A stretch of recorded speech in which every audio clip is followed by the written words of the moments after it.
Welcome to the next episode of Hoyt's Bowhunting Whitetails. I'm back on my farm with that project that I talked about in the very first episode. I'm establishing permanent habitat on these old, I guess you'd call them pasture acres. It's a lot of open ground in the bottoms of these valleys. Some of it can be food plots, whether it's clover on some slope, beans, corn on some of the more flat areas. But some of it's just too steep to grow anything other than, like I said, permanent habitat. So I've got approval to plant trees. I'm going the direct nut seeding route, which means I've got to kill it, till it, get my acorns out, and then disc it over again and bury the acorns. But I'm going to come back to that. But today I want to talk about the two qualities, the two traits of a killable buck. And we're getting into that part of the season now, the preseason, if you want to call it that, throughout most of the Midwest. But it's part of the ongoing season in some areas that have already opened. But this is when it starts to get critical for picking out which bucks you're going to hunt during the season. And no matter how you go about it, the goal, one of the primary goals has to be to find at least one, and ideally more than one buck that seems killable. Because I've hunted bucks before that I was all excited about. They were big and they were, deer that I had, my heart set on, and they were not killable. One year, I think it was 2010, I spent 50 days hunting a buck that I never saw. Got some trail camera pictures of him, but I did not see that deer in daylight during that whole 50 days of hunting. And at the end of it, I vowed that I would never do that again. So this is kind of the outcome of the 2010 season. I've decided that the idea of hunting a buck that's killable is more important than trying to kill the biggest buck on the property. So what makes them killable? Number one, they have to be daylight active. If you're a bow hunter, you need natural movement to get the deer on their feet and get them moving to make them vulnerable. I hear people all the time that do deer drives and they have some success with that, but it's too hit or miss if there's a certain deer that you're after. You're more likely to just spook him. If you're thinking, hey, I'm gonna shoot any deer, then it might be a lot of fun.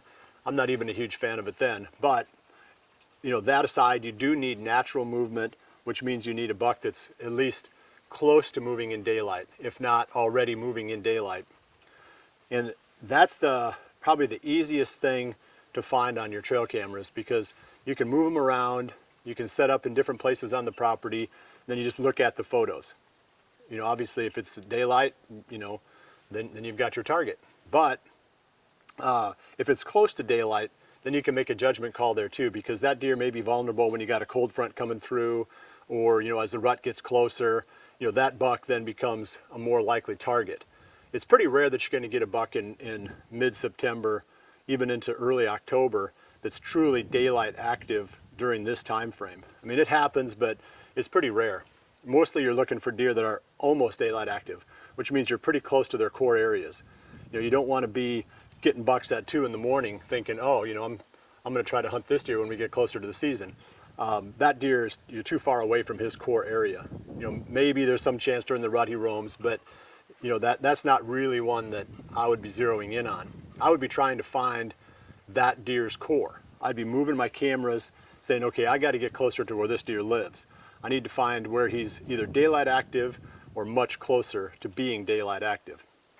Okay, so that's quality number one. Quality number two is just a little bit trickier. I like bucks that are more like homebodies. They're living in a reasonably small area, and sometimes you have to give up a little bit on quality number two. But boy, if you can get the best of both worlds, if you can get a daylight active buck that lives in a fairly small area, that's a pretty killable deer. And I've had a number of those. The biggest deer that I've ever killed was one that fell into that category. That was the double G4 buck.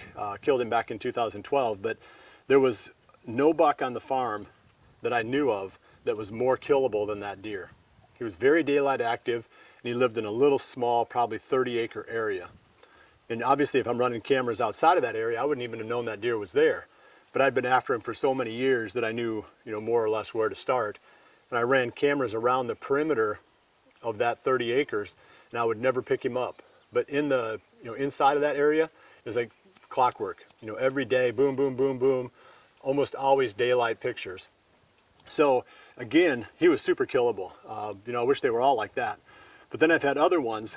There was a buck that I hunted, we nicknamed him Bubba, and he died from EHD in 2012. So I had these two bucks on the farm at the same time. Let's see, by that point, the double G4 buck was 7 years old, and I think Bubba was probably 8 years old. But he was just the opposite. Bubba he had a really wide home range. He was the opposite of a homebody. You know, I think he was covering, you know, at least a square mile, you know, on his just typical roamings. And that was in September. You know, I can't even imagine when the rut came, you know, where that buck would have ended up. So he was going to be tougher to kill. You know, EHD got him, so I never really had a chance to go after him, but his range was starting to close down a little bit by 2012. But he was 8 years old. I was really shocked at that buck because he just kept getting bigger. His biggest brack was when he was 8 years old, and that's the year that, like I said, EHD got him. I never really had a chance to hunt him. So those are two different extremes. You know, one mature buck that lived his whole life by the time he was 7 years old within 30 acres, and another buck that was more or less the same age that just, you know, he ran over a huge area. So ideally, you find those bucks that are more or less homebodies, because they're going to be a lot easier to hunt, a lot easier to kill than the ones that you pick up once in a while. Now, you pick up the buck, you know, one day during daylight, and then 10 days later you pick him up again, and you think, you know, well, you know, here's a buck to hunt. Well, maybe so, you know, but he's not near as killable as the one that you pick up every few days, you know, every couple days, maybe every day. Maybe not always in daylight, but always near daylight. That's my goal when I'm running these cameras. And we'll talk some more, you know, once I start pulling photos and start looking at these bucks about what you can learn about the individual deer and where their core areas are, where they're bedding, that kind of stuff, just by looking at the photos.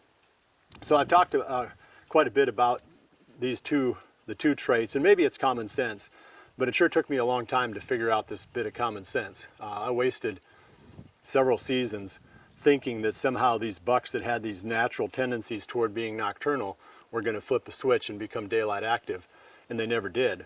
So you just have to be really careful that you don't go into the season hunting the wrong deer and spin your wheels all season long when there's one on the other side of the property that would be a lot of fun to hunt. Well, that's it for this week. Like I said, I've got some more of this project to do, which I think will be really interesting, and hopefully you'll come back and join me with that. We're getting closer to the season now. You know, things are starting to ramp up. Supposed to be some cooler weather coming. I'm excited about that. So keep checking back. So I appreciate you joining me. We'll see you right back here again next week for the next episode of Hoyt's Bowhunting Whitetails. And remember to always dream big.